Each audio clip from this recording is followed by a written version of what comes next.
Today we're diving into the explosive confrontation that left Joy Behar so humiliated she walked away from The View forever. This isn't just another celebrity interview gone wrong. This is the moment when Tom Hardy's razor-sharp wit met Joy's relentless interruptions, and the results were absolutely devastating. Before we get into this incredible story, make sure to hit that subscribe button and let me know in the comments what you think about celebrities who can't handle being challenged. Now, let's get into what really happened when these two titans clashed. The studio lights were blazing hot that Tuesday morning as Tom Hardy settled into the familiar guest chair of The View. The legendary British actor, known for his intense performances in films like Mad Max and The Dark Knight Rises, had agreed to appear on the show to promote his latest project. What nobody expected was that this routine promotional appearance would turn into television history. Joy Behar, sitting in her usual spot at the panel, had that familiar glint in her eye that regular viewers knew all too well. She'd been doing her homework on Hardy, digging up old interviews and controversial quotes,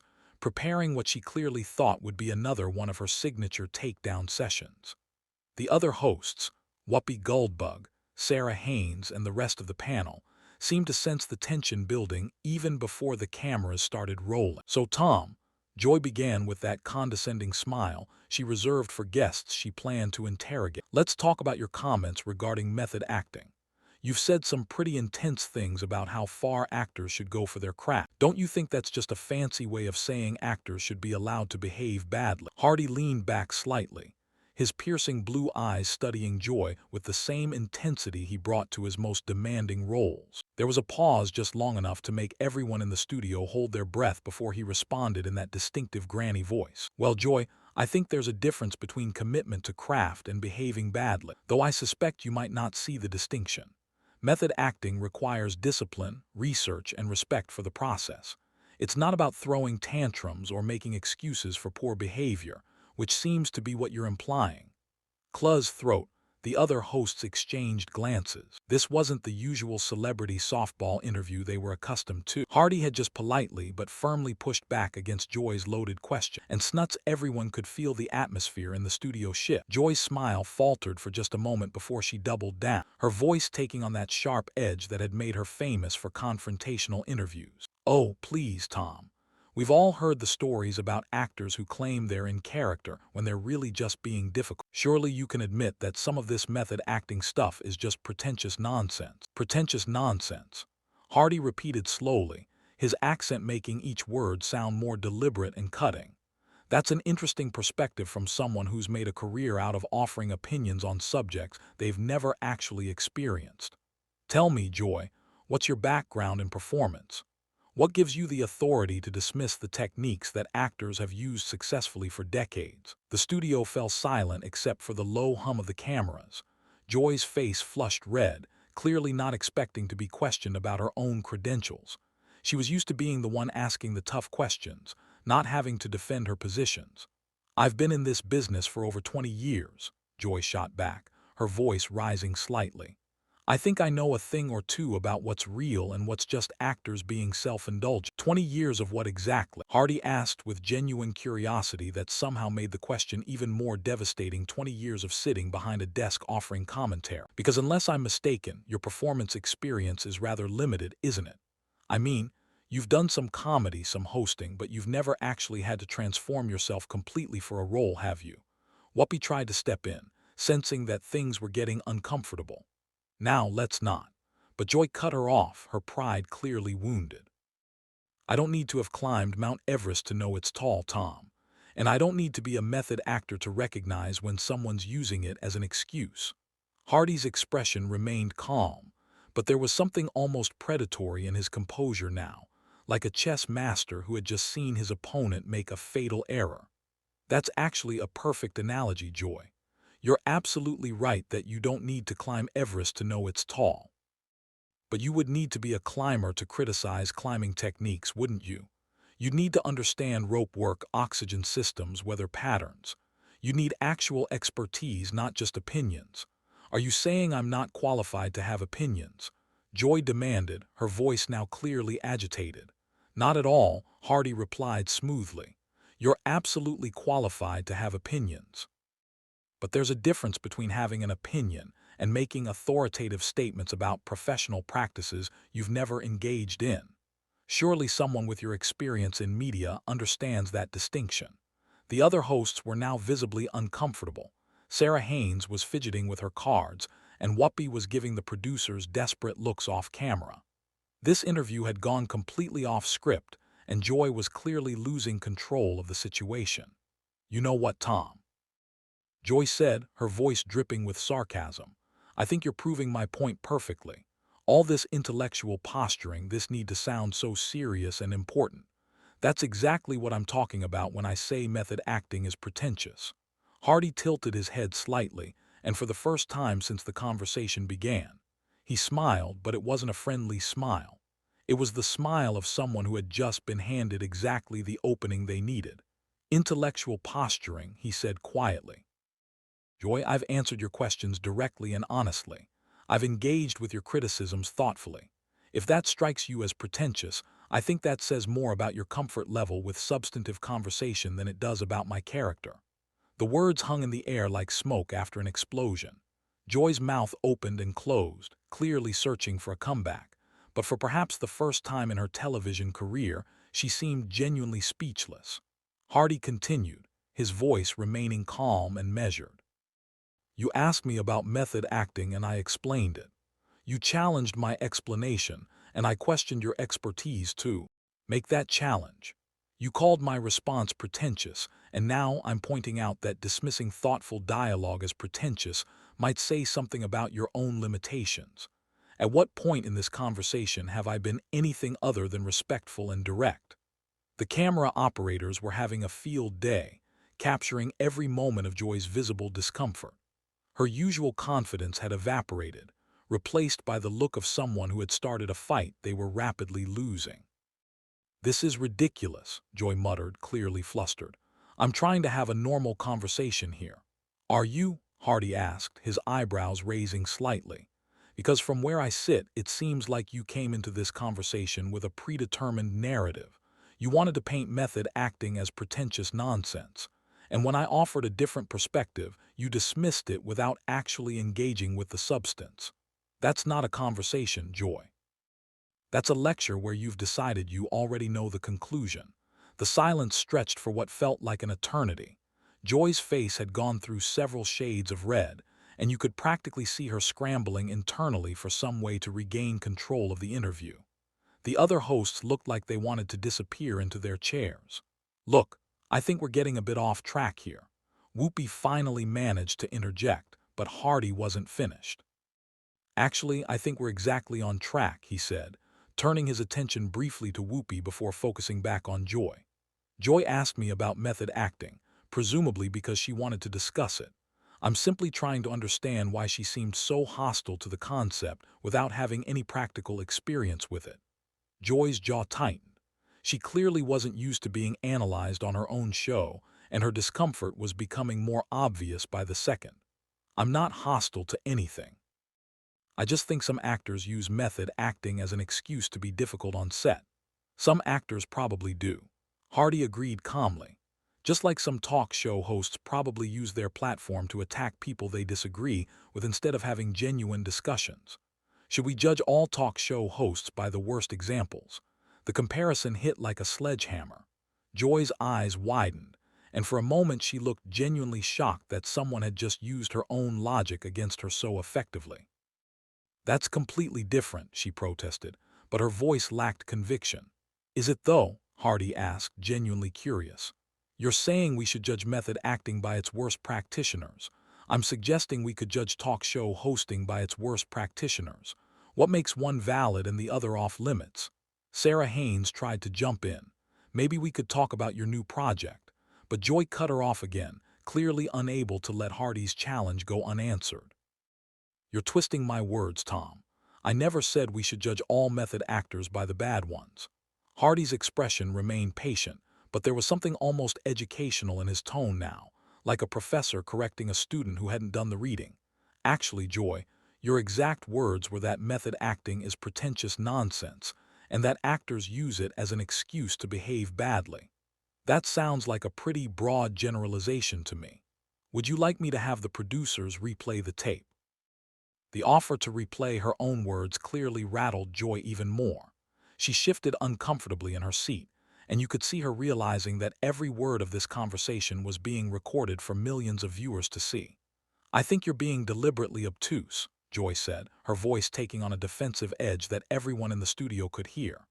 "Obtuse," Hardy repeated, and there was something almost amused in his voice. "Now, Joy, I've been nothing but direct. You made claims about method acting. I questioned those claims. You attacked my questions as pretentious, and I pointed out that dismissing legitimate discussion as pretentious might reflect poorly on the person doing the dismissing. Which part of that strikes you as obtuse?" Joy was clearly spiraling now. Her usual arsenal of interruptions, topic changes, and personal attacks wasn't working against someone who refused to be derailed and seemed genuinely interested in following each line of reasoning to its logical conclusion. "You're playing word games," she accused, but even as she said it, you could tell she knew how weak it sounded. "Word games?" Hardy's eyebrows rose again. "Joy, words are how we communicate ideas. If you're not comfortable with precise language, perhaps television isn't the right medium for you." The suggestion that Joy might not be suited for television, delivered in Hardy's matter-of-fact tone, was devastating. The other hosts audibly gasped, and you could see the production team off-camera frantically gesturing to each other. Joy's face went pale, then flushed an even deeper red. "How dare you suggest that I don't belong in television? I've been successful in this industry longer than you've been acting." "Have you, though?" Hardy asked, and the simple question carried more weight than a lengthy accusation. "I mean, what exactly do you consider success? Because from what I can see, your approach to interviewing seems designed to generate conflict rather than insight. You ask loaded questions, interrupt guests when they try to give thoughtful answers, and then attack them when they don't respond the way you want.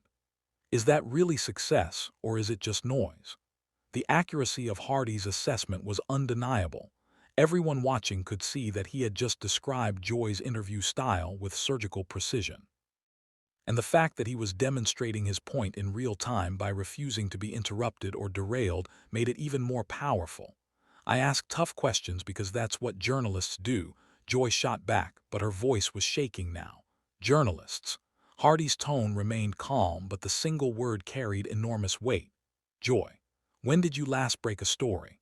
When did you last do investigative reporting? When did you last do anything other than offer opinions about other people's work? Because what I'm seeing right now isn't journalism. It's someone who's built a career on being argumentative, trying to pick a fight with someone who won't play along." The distinction between journalism and opinion punditry was crystal clear, and Hardy had just highlighted that Joy was firmly in the latter category while claiming the credibility of the former. Whoopi made another attempt to save the situation. "Tom, maybe we should," but Joy was past the point of being saved. Her pride was wounded. Her professional competence had been questioned, and she was facing the humiliating realization that she was losing an argument on her own show in front of millions of viewers. "You know what?" Joy said, her voice rising. "I don't have to sit here and be lectured by some actor who thinks he's smarter than everyone else." "Actually," Hardy said quietly, "you do have to sit there. This is your show. I'm your guest. You invited me here presumably to discuss my work, and now you're upset that I'm not playing the role you wrote for me in your head. But here's the thing, Joy. I'm not performing for you. This is a conversation between two adults, and if you can't handle that, maybe the problem isn't with me." The words hit like a final blow.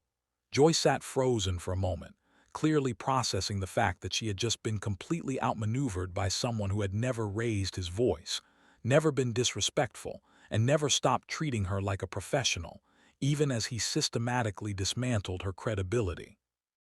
"This is unbelievable," she whispered more to herself than to anyone else. "What's unbelievable?" Hardy asked. "That someone disagreed with you, that someone asked you to defend your positions instead of just accepting them, that someone treated your questions seriously enough to give you honest answers instead of promotional sound bites. Which part exactly is unbelievable to you?" Quote, Joy's mouth opened and closed several times, but no words came out. For someone who had built her entire career on always having something to say, the silence was deafening. Hardy leaned forward slightly, his voice becoming almost gentle. "Joy, I came here to talk about my work. You decided to turn it into an attack on method acting, presumably because you thought it would make good television. But when I engaged with your criticism seriously, you got upset. The question you need to ask yourself is this. You actually want to have conversations, or do you just want to perform anger for ratings?" The question hung in the air like a challenge that couldn't be ignored. Joy stared at Hardy, her breathing shallow, clearly struggling with the realization that she had no good answer. The perform anger for ratings comment had cut right to the heart of everything she had built her career on, and everyone in the studio knew it. "That's not," Joy started, then stopped. "I don't perform anything. I give my honest opinions." "Do you, though?" Hardy asked, and his tone was almost sympathetic now, which somehow made it worse for Joy. "Because it seems to me like you came into this conversation with a script attack method acting. Get me defensive. Create some drama for the highlight reels. But when I didn't follow your script, when I actually engaged with your questions seriously, you got frustrated. That suggests to me that the conversation itself was never the point." Joy's hands were visibly shaking now. She looked around the table at her co-hosts, clearly hopping for backup, but they were all avoiding eye contact. Even Whoopi, usually quick to defend her colleagues, seemed to be studying her notes with unusual intensity. "I ask the questions that viewers want answered," Joy said weakly. "Do they, though?" Hardy pressed gently. "Do viewers really want to watch you attack guests? Or do you just assume they do because conflict gets ratings? Because I have to tell you, from where I sit, this doesn't feel like journalism or entertainment. It feels like bullying." The word bullying hit Joy like a physical blow. Her face went completely white, and for a moment she looked genuinely stunned. No one had ever called her a bully on television before, and the accuracy of it was clearly devastating. "I am not a bully," she whispered. But even she didn't sound convinced. "Aren't you?" Hardy asked. "You use your platform to attack people who can't really fight back without looking bad. You interrupt them when they try to explain themselves. You dismiss their responses without actually listening to them. You make personal attacks when your arguments fall apart. What would you call that behavior if you saw it anywhere else?" Joy's breathing was becoming more rapid. She was clearly having some kind of panic response as the full weight of Hardy's assessment sank in. Everything he was saying was true, and she knew it, and worse. Millions of people were watching her realize it in real time. "This is my show," she said desperately. "I have a right to ask tough questions." "Absolutely," Hardy agreed immediately. "You have every right to ask tough questions, but I also have the right to give you tough answers, and your guests have the right to be treated with basic respect, even when you disagree with them. The problem isn't that you ask hard questions, Joy. The problem is that you seem to think asking hard questions means you shouldn't have to answer any." Sarah Haynes made one last desperate attempt to save the situation. "Maybe we should take a commercial break." But Joy was beyond saving now. Something had broken inside her, some carefully constructed wall between her public persona and her private self-doubt. "No," she said, her voice cracking. "No, I want to finish this, Tom. You think you're so smart, so superior. But you don't know anything about what it's like to work in this industry as a woman. You don't know what I've had to do to survive." Hardy's expression softened genuinely for the first time since the conversation began. "You're absolutely right. I don't know what that's like, and I'm not trying to dismiss the real challenges you faced. But Joy, none of that justifies treating people badly. Being a woman in a tough industry is a reason to fight for better standards, not an excuse to abandon them." The compassion in his voice seemed to break something in Joy completely. Tears started forming in her eyes, and her professional mask finally slipped entirely. "You don't understand," she said, and now she just sounded tired and defeated. "If I'm not the tough one, if I'm not the one asking the hard questions, then what am I? What's my value?" "That's exactly the wrong question," Hardy said gently. "Your value isn't in being tough or mean or confrontational.